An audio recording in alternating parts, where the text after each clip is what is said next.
Tonight's hymn history is for the song My Redeemer, written in 1876 by Philip P. Bliss. Philip Bliss was one of the great hymn writers of the 19th century and a close associate of evangelist Dwight L. Moody. He had a unique ability to take deep, rich Bible truth and express it in a way that ordinary believers could understand and sing with conviction. His songs were not just musical, they were theological. They were gospel-centered, and they were deeply personal. That is certainly true of My Redeemer. The hymn opens with the words, "I will sing of my Redeemer and his wondrous love to me." Right away you can hear that this is not just doctrine, it is testimony.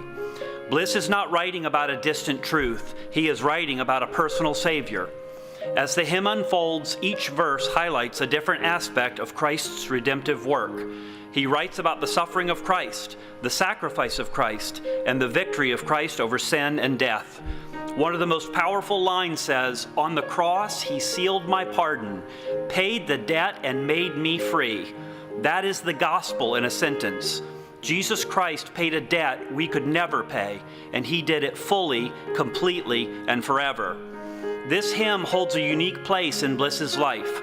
My Redeemer is widely considered to be the last hymn he published before his death. Just days after writing it in December of 1876, Philip Bliss and his wife were traveling by train to assist in a gospel meeting.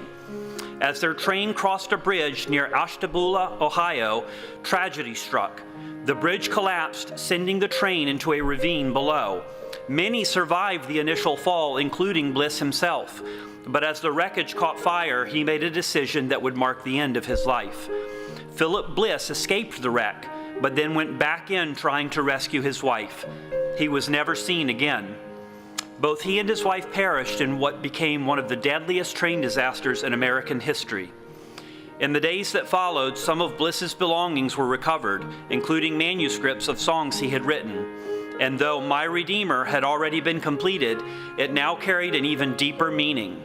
The man who wrote, "I will sing of my Redeemer," had stepped from this life into the presence of the very Savior he loved and proclaimed.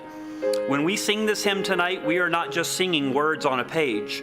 We are joining in a testimony of redemption, of sacrifice, and of victory. And we are reminded that the Redeemer we sing about is not just a theological idea. He is a living Savior. So as we sing, let's sing with gratitude, let's sing with conviction, and let's sing it as those that know that our Redeemer lives.